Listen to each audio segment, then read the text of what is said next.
বিয়ের আগে ছেলেদের তো তার প্রেমিকার কাছ থেকে অনেক কিছু ডিমান্ড থাকে, কিন্তু বিয়ের পর একটা ছেলের তার স্ত্রীর কাছে কি ডিমান্ড থাকে জানো? যে সারাদিন কাজ করার পর বা অফিস থেকে এসে বাড়িতে একটু শান্তি পাবে, আর খাবারে নিজের পছন্দ মতো বা সুস্বাদু কিছু থাকবে, ব্যাস এটুকুই। তাই আমি ভাবি যে যাই রান্না করব একটু ভালো করে রান্না করি, যাতে ও তৃপ্তি করে খায়।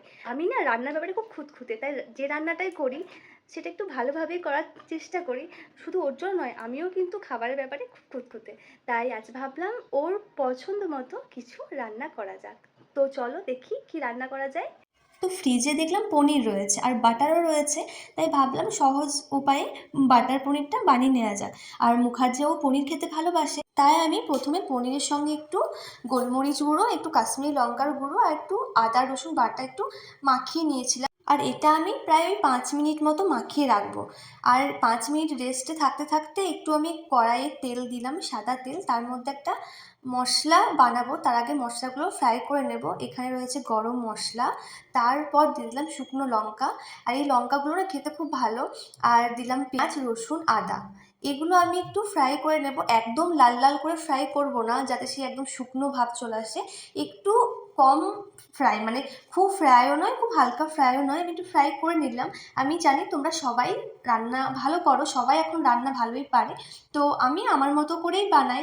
আর মুখার্জি বাবুও কিন্তু পনিরের আইটেম ভীষণ ভালো বানায়। আমি এই ফ্রাই করা মশলাগুলো অর্থাৎ পেঁয়াজ রসুন লঙ্কাগুলো পেস্ট করে নেব, এটা খুব ইম্পর্টেন্ট।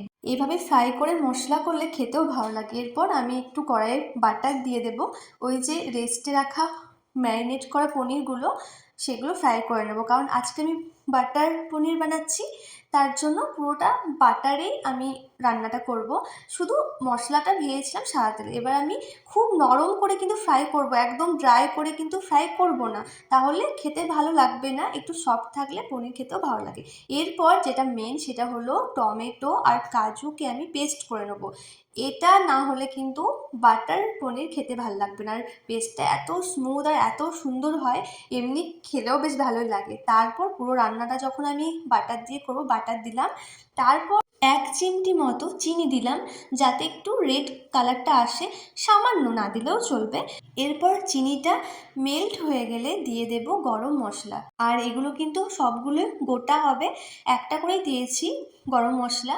তারপর সেটাকেও ভালোভাবে একটু খুন্তি করে নাড়িয়ে নেব। তারপর দিয়ে দেবো পেঁয়াজ কুচি, একদম সামান্য। পেঁয়াজ এর মশলাটা তো আছে, না দিলেও চলবে, বাট আমার একটু মনটা কেমন কেমন করে, তাই একটু পেঁয়াজ কুচি অর্ধেকের অর্ধেক, একটু ক্যাপসিকাম দিয়ে দিলাম। আর একটু দিয়েছিলাম জিরে গুঁড়ো, একদম সামান্য পরিমাণে। আর এখানে আমার পনিরের পরিমাণটা কম ছিল, এরপর একটু আদা রসুন বাটা আমার ছিল, সেটা দিলাম, যাতে স্বাদটা আরও ভালো লাগবে। যখন রয়েছে তখন দিলে মন্দ হয় না। একটু কাশ্মীরি লঙ্কার গুঁড়ো। আর এখানে আমি কিন্তু কোনো হলুদ ব্যবহার করব না, এটা একদম রেস্টুরেন্ট স্টাইলে। আর রেস্টুরেন্টের থেকেও কিন্তু খেতে খুব ভালো হয়। জল দিয়ে দিয়ে মশলাটা ভালো করে কষিয়ে নেব, কারণ মশলাটা থেকে গন্ধটা ছাড়লে ভালো লাগবে না, একটু কষালে তার গন্ধটা ভালো লাগবে। তারপর যেটা মেন থিংস, মানে যেটা ইম্পর্টেন্ট, সেটা হলো কাজু ও টমেটো পেস্ট। বাট এটাকেও কিন্তু ভালো করে কষিয়ে নিতে হবে। এবার আমি দেব স্বাদ মতো লবণ, কারণ আমরা দুজন তাই পরিমাণটা কম। তোমরা তোমাদের পরিমাণ মতো লবণ দেবে, একটু কম দিও, খুব লবণ হলে খেতে ভালো লাগবে না। আর এই টমেটো কাজুর পেস্টটা ভালো করে কষিয়ে নেবে। আর এটা হলো আমার সিক্রেট মশলা, এটাকে তোমরা ভাজা গুঁড়ো মশলা বলতে পারো, বাট আমি কিন্তু আরও ভালোভাবে বানাই, যার মধ্যে আমি গোটা গরম মশলা, গোটা ধনে, গোটা জিরে, শুকনো লঙ্কা দিয়ে এই মশলাটা বানিয়েছিলাম। ভীষণ সুন্দর এই মশলাটা যদি বানাতে পারো। আর এসব রান্নার ক্ষেত্রে এই মশলাটা ভীষণ ইম্পর্টেন্ট। আর এর সুগন্ধ দুর্দান্ত। এরপর আমি কষিয়ে নেওয়ার পর পনিরগুলো দিয়ে দিলাম।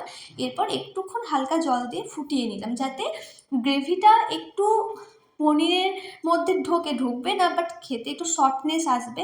তারপর আমি একটু গরম মশলা আর একটু ধনেপাতা দিয়ে ওই 1 মিনিট মতো আঁচটা দিয়ে তারপর গ্যাসের ফ্লেমটা অফ করে দিলাম। আর তোমরা একবার বাড়িতে ট্রাই করো। আমি জানি বাটার পনির বাড়িতে তোমরা বানাও, এভাবে তোমরা বাটার চিকেনও বানাতে পারবে, সেটাও একদিন বানিয়ে দেখাবো।